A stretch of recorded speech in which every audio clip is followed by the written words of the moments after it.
to the Hay Meadow. I'm Hayley, and I'm going to be talking about my adventures into sewing and fabric and all kinds of stuff, and it has been a real adventure. Today I'm going to be talking about, I've had an idea in mind, and recently a new challenge has arisen which links directly into the series that I was thinking of doing.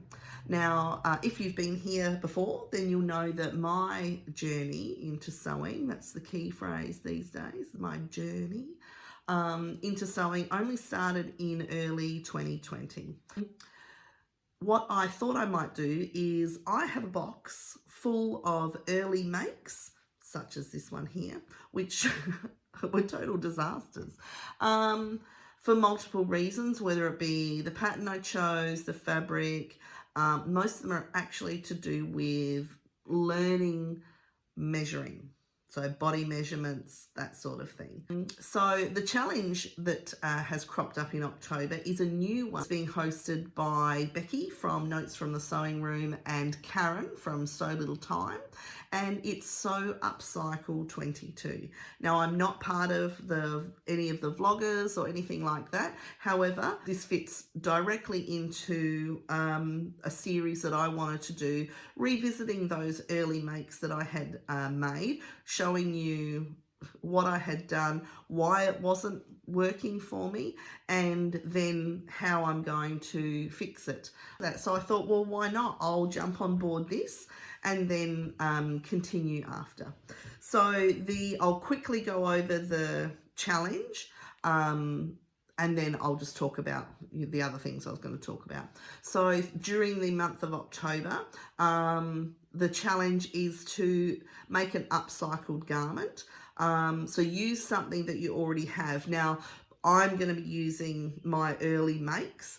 However, you can create a garment to wear, so for yourself, for another person, no pets, and you can use an old tablecloth, curtains, anything from thrift stores, garments that you already have that no longer fit or you're just not wearing, so you want to do something with them. The fabric's too beautiful to just throw away.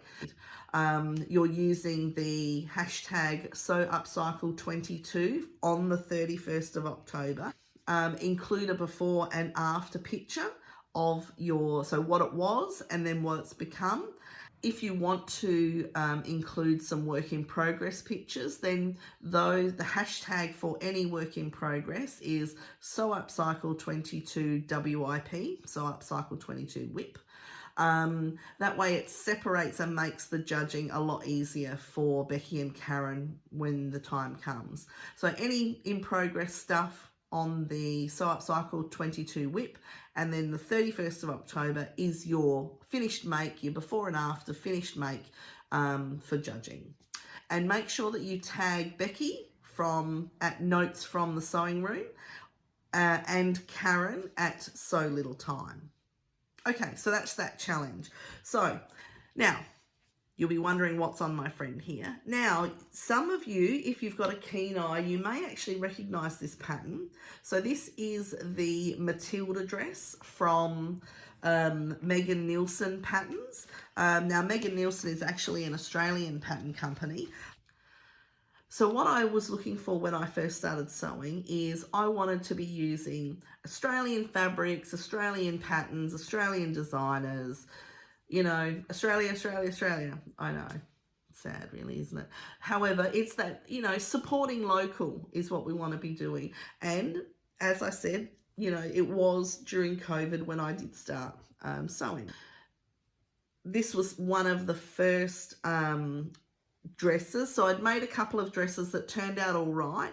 So this was sort of the next step. I thought I was ready for the next step up. Turns out I wasn't. So this is the Matilda dress by Megan Nielsen, an Australian designer.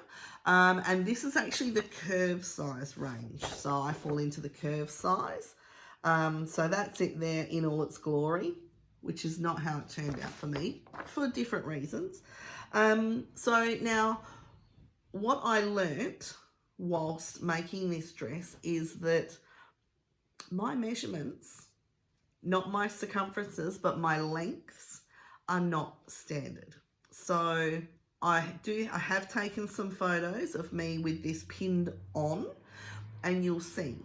So what I discovered was that my bust apex is actually not as low as what the curve pattern suggests. So if I just pull this here, you'll actually see that the apex point of the bust is right down here, and my bust bobs are actually in the same place as what my mannequins are here, so they're quite high and perky, is what I'm going with. Not that I'm obviously shorter up here than, I don't know, the standard person. I always knew that I was short-waisted, or I thought I was short-waisted. I know that my torso isn't as long as my legs. So I'm 5'4", just, you know, grasping at 5'4", which is average, just in case you're wondering. It's the average height of a woman, just in case you're wondering. So yeah, so when I made this, I you would think that you would try things on, because by then I was actually watching other YouTubers and, you know, garment making things. And everyone's, you know, make sure you try things on, when you're toiling, whatnot. This is actually the toile. This is in a, what do they call this? Homespun. So this is in a homespun fabric. So I bought this in this lovely, it's sort of a, I guess a dark petrol-y sort of blue, and thought this would be great. There's lots of detail, lots of pieces in this dress. So once I had got it to this point, this is when I actually tried it on for the first time and discovered that, yeah, the apex was not, it was not working for me. And there wasn't really anything I could do about it at that stage. Yeah.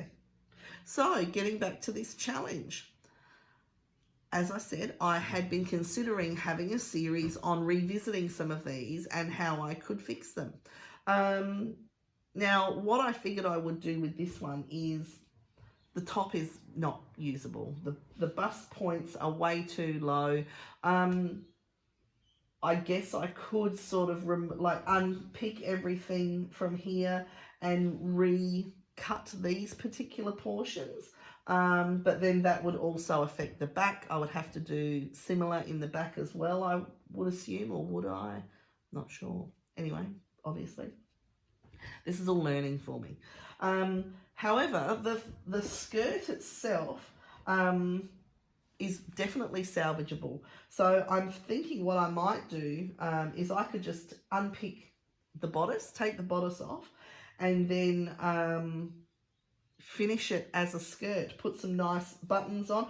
The plackets aren't even on here, so not only is this too low here, the whole dress is actually too big. So I'm going to pop in some photos of me wearing this as it is, and I've pinned it closed, and that's without the plackets. There's a couple of there's a lovely plackets that go on here as well. So it's already, I can already do it up without the plackets on. So obviously, you know, there is still some work to do on sizing. I think a lot of it is because when you're above average in sizing, you don't want things to be fitted, because you don't want things clinging to, you know, bits and pieces. I don't anyway. So I think what I've tended to do is to, on the safe side, you know, maybe when I'm lining my pattern up, it's not quite on the edge, just to give it, you know, that extra centimetre or whatever it may be. But I'm actually doing myself a disservice by doing that. I need to actually trust the measurements that I've taken. So I've followed Karina from Lifting Pins and Needles. I've actually followed her measurements it's not a course. So she did a really, really in-depth video about taking your measurements. So that was the circumferences and also the lengths. So I've since done that. I've taken all of those measurements and I've written them down. What I now need to do is actually trust them and then make the adjustments on patterns as I'm using them. Now I'm learning that. Who would have thought that it was so complex and complicated? But that's the beauty of sewing for yourself, because you're actually understanding your body measurements and how that equates on a garment. And then you're able to make beautifully fitted garments that you enjoy wearing. Because I know for me, I've often looked at ready to wear things and thought, geez, that's an absolutely gorgeous piece. I've gone and tried it on in my apparent size and it just looks atrocious. Just terrible. Whereas now I have the opportunity to make these things for myself and intend to. Back to this one.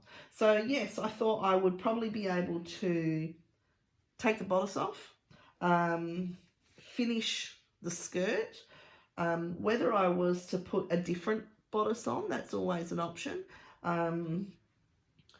But yeah, the pockets on this, the detailing on this pattern is just gorgeous. I love this shirt dress. This is probably one of my favorite shirt dresses.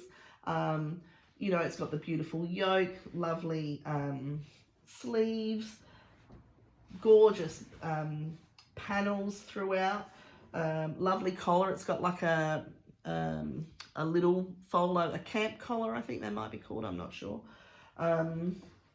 Yeah, absolutely lovely. And the pockets, ginormous pockets. I love the pockets on this.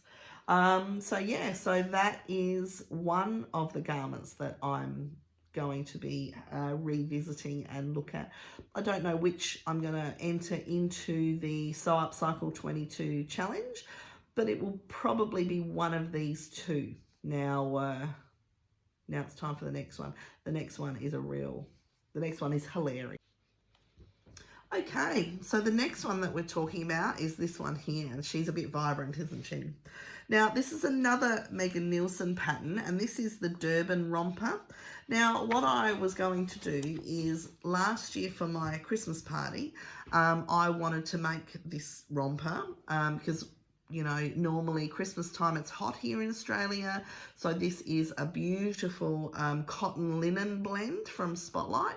They've still got this actually, so I'll link that in the description. It's called Big Flowers from memory, and it's lovely. So this is the Durban Romper by Megan Nielsen. Again, I got the curvy one. So this is view B, which is actually this one here on the end. So I thought this would be absolutely lovely, nice, casual, relaxed, but still cool and chic. That was what I was going for with this. Now, it was at this stage of making this particular item that I discovered that Megan Nielsen draft for 5'10". Yeah. Anyway, so what I also discovered in making this one is that I still didn't understand length fitting. So although this is absolutely gorgeous, so it's almost finished. Again, I didn't try it on while I was working on it. Now you would think that by this time I would know that, but I did. I thought I had done my measurements correctly, but again, no, I hadn't. So beautiful, beautiful facings. This time the bust is actually correct, so the darts are in the right area. Lovely big pockets again. So I find this is a really simple style, and that's why the fabric gets to do all the talking. Now I'm going to put up some pictures in this and you'll see what I'm talking about. Now, the problem with this one is that the crutch is basically just above my knees. So I know you need a bit of extra room in a romper to get in and out of it, especially in a woven fabric. However, that was just a little bit too much. So what am I going to do with this one? Now, what I'm thinking about with this one is actually creating a two-piece set. So not necessarily a faux romper, but a two-piece set. So this one has the seam, so the waist seam, actually it's probably better if I do this. You can see the waist seam just here, just in there. My weather girl is not working very well. So I figure what I would do is cut it off at the waist here. I'm considering maybe adding, just to lengthen it a little bit because it's going to be too short otherwise. I don't really go for anything that's cropped. Being an apple, cropped is not something that I gravitate to. Back in the day, when I wasn't a luscious pink lady apple, yeah, sure, I liked that, but not now. So what I thought I could do is perhaps pop in, whether it be some lace or some Broderie glaze. I've got some in a pink, but I don't think it's really that sort of pink, but I do have some in some white. What I do have though is I've got a bunch of like crocheted or lace doilies that I picked up from the opshop early on in my sewing. If you've watched any of my other videos, I do talk about, in one of my early ones, I talk about how I established some of my stash, which was by going to local op shops, which is what we call charity shops here, or thrift stores here in Australia. We call them op shops, opportunity shops. And went through, and I've got a bunch of lace doilies. I've got some lace tablecloths. So they're all mismatched, none of them match. So I might be able to salvage and create a nice bordered hem along the bottom here. I do actually have some of this fabric left, not a great deal, but I might be able to do something like extend it, make this high waist seam a feature or something, maybe put a little peplum or something like that on there. We shall see. And then I thought what I could do is create a elasticated waist for these pants. I'm not sure how that might go because they are quite voluminous. You will have seen in the pictures that I'm going to pop in, me actually wearing them. They are quite voluminous. But what that means is on the legs, I've also got extra fabric because they are so super long. Ridiculously long. I might be able to create a waistband. And if I did, I would probably, there's a couple of elastic waisted pants that are getting around which have got quite a thick waist elastic.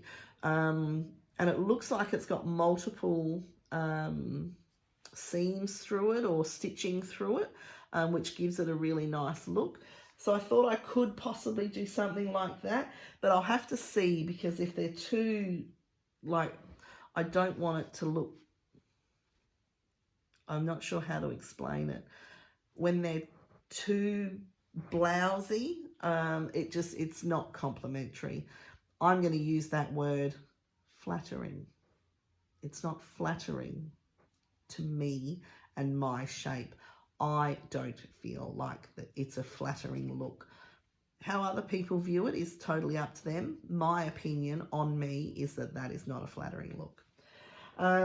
So yeah, so those are the two items that I'm going to be looking at first up in this sewing challenge. So they're, at least one of them will be an entry for me in that sewing challenge. But they're the two things I'm going to look at first in my revisiting my makes sewing. Now, what else have I been doing? So what I thought I might also do, oh, you know what I haven't done? I haven't told you what I'm wearing. Now, some of you, if you've seen any of my videos, will recognize this straight away. So this is my fringe dress. This is view A of the chalk and notch fringe dress. And this is made up in the fabric from the Think Pink Sewscription box number 6 from Beyond the Pink Door. It's lovely. I really like this one. And I'm also wearing the little earrings from Created by Keris from that very same box. Oh, I've managed to get that all twisted there. So yeah, that's those little, and I think it was actually polymer clay. I think they are polymer clay. I think that's what they're made from. So yeah, so I think they look really cute with this dress. So another thing I thought I might do is talk about things that I've found interesting in the last few weeks. So I stumbled across another new vlogger, Christine from New Zealand, who is So Much Sewing. So pop over there. She's actually on a mission to sew a new wardrobe for herself, which is super exciting. I'll let her tell you all about that. But yeah, I highly recommend, if you're here in the Southern Hemisphere, Australia, New Zealand, South Africa, multiple other places. If you're looking for some Southern Hemisphere YouTube channels to watch, then I can highly recommend Christine over at So Much Sewing. So yeah, I'm definitely enjoying her content, and I can guarantee that you will too. Now another non-sewing related YouTube channel that I found a while ago, Alone in Remote Alaska. Now Alone, which is not her real name, packed up and moved from Colorado to a cabin in remote Alaska.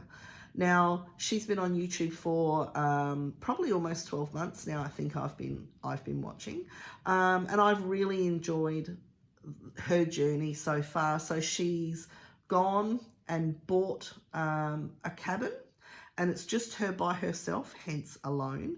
Her children have all grown up, so she's finished raising her kids, and decided she's going to just live her best life. She loves fishing, she loves being outdoors, and so she decided, bugger it, I'm going to go and do my own thing and live the life that I want. And yeah, like, I love, if I could do that, that would be fantastic. However, you know, not all of us can do that. Not all of us are motivated enough to do that. But yeah, I really enjoy her channel. So you'll see her at Alone in Remote Alaska, and I can highly recommend her channel. If you're looking for something that's different, if you're looking for a bit of girl power, if you're into that sort of thing, that's not necessarily why I watch Alone, but I really enjoy her content. She's recently had her son visit and bring all of the rest of her furniture and goods and chattels from her home in Colorado. So she's now got everything there, which includes her sewing machine. Now, I am really looking forward to watching for when she begins doing some sewing. So she has said on her channel before that she has made some of her own things. And yeah, I'm really looking forward to that. So yeah, so if you're looking for something new to watch, then go out on a limb, go and check out Alone in Remote Alaska. Tell her that I sent you. She doesn't know that I've got a channel, so you don't need to tell her that. So I'll leave it with that today. So you will see some more in this series going forward. I'm not putting any dates or times on it, but I am going to go through my early makes, which ended in failure, and go and have a look and see how I can fix them, whether it's resizing them, whether it's just refashioning them all together. Yeah, we'll see. Might become a rug for the shower floor or something, who knows. Anyway, it was good to have you here. Thanks for coming back if you're returning, and if you've stumbled across me for the first time, I hope you've gotten this far, and I hope you've enjoyed what you've seen. And if you do like me and you want to see more, then I'm going to say it, like the video. And if you enjoy a laugh and an Australian accent, then why not subscribe? Be one of the first ones to know and ring that bell. Anyway, that's enough from me, and look forward to seeing you next time. Bye.